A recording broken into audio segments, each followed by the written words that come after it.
Sir అయితే ఈ యుద్ధం టైంలో అన్ని ధరలు ఆకాశాన్ని తాకుతుంటే ఉల్లి ధర మాత్రం పాతాళానికి పడిపోతోంది. అంటే ఇటు చూస్తే రైతులు నష్టపోతున్నారు, కానీ ప్రభుత్వం చర్యలు మాత్రం ప్రశ్నార్థకంగా మారే ఎలా చూడాలి?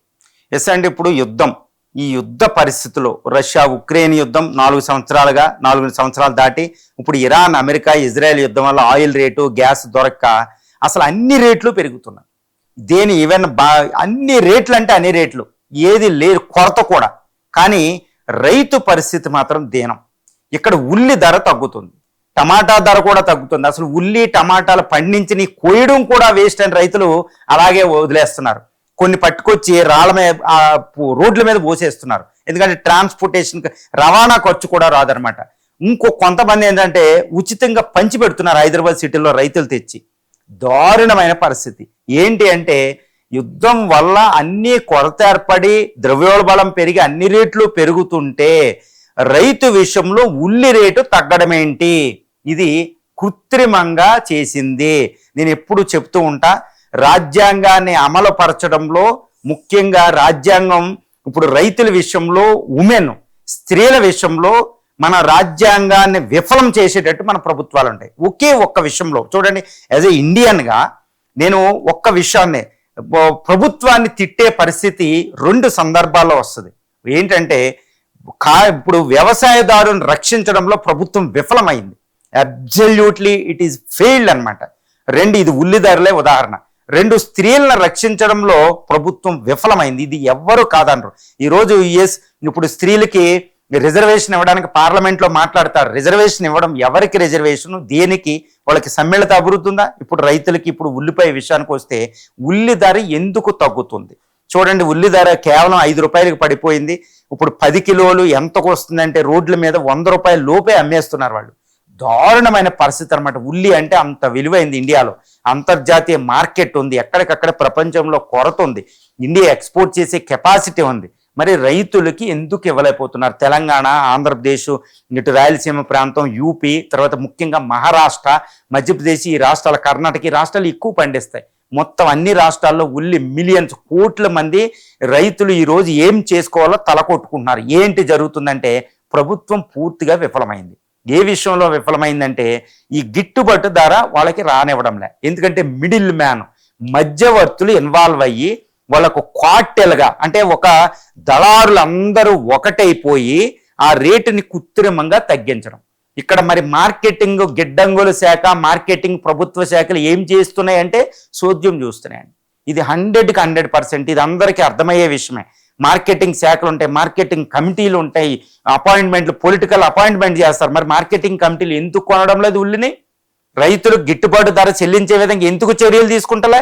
ప్రభుత్వం పూర్తిగా 100కి 100% విఫలమైపోయింది.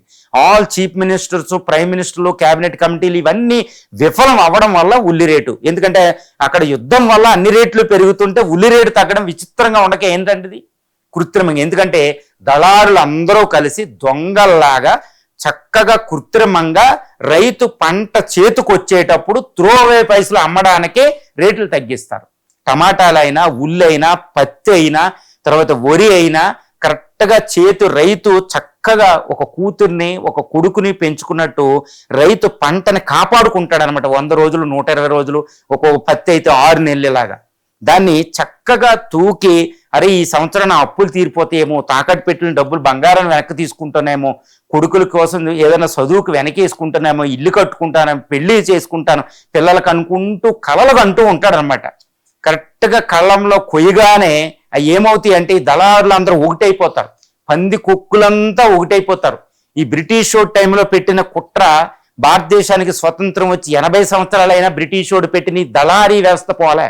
మధ్యవర్తులు, పురుగు మందులు దారుణమే, విత్తనాలు దారుణమే, వీళ్ళందరూ విత్తనాలే. మళ్ళీ ఇందులో పొలిటీషియన్స్ కూడా ఉంటారండి. పొలిటీషియన్స్ దళారులు అవతారం ఎత్తారు.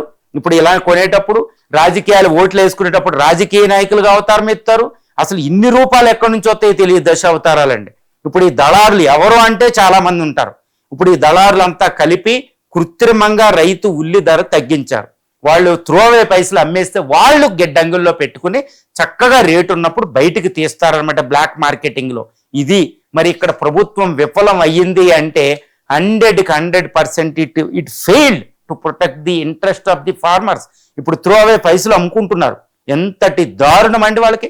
వాళ్ళు అమ్ముకోవడానికి రైతు బజార్లు ఏమైనాయి, వాళ్ళు అమ్ముకోవడానికి మార్కెట్ గిడ్డంగులు ఏమైనాయి, శీతల గిడ్డంగులు.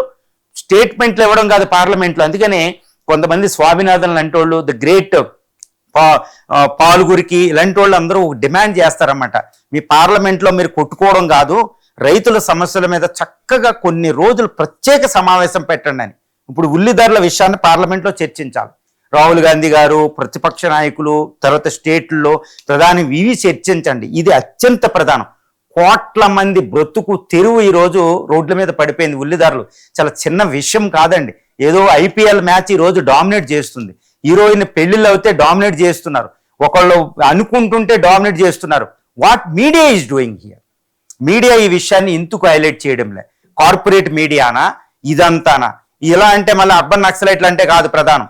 ఈ ఉల్లి ధరలు కోట్ల మంది బ్రతుకులు ఈ రోజు విఫలమవుతున్నాయి. వాళ్ళ కోసం ఈ వ్యవస్థ ఏది, ఈ చట్ట వ్యవస్థ, ఈ రాజ్యాంగ వ్యవస్థ, ఈ గవర్నమెంట్ ప్రభుత్వ వ్యవస్థ, తర్వాత ఈ మీడియా వ్యవస్థ, ఫోర్త్ ఎస్టేట్లు ఏం చేస్తున్నాయి, సోషల్ మీడియా కూడా ఏం చేస్తుంది, ఇవన్నీ పెద్ద క్వశ్చన్ అండి. కాబట్టి ఇలాంటివన్నీ కూడా వీళ్ళు నిద్రలేసి ఆ రైతులను రక్షించగలిగితే రాజ్యాంగ వ్యవస్థ, ఆర్థిక, సామాజిక, రాజకీయ న్యాయాలు చక్కగా ఉంటాయి అన్నమాట.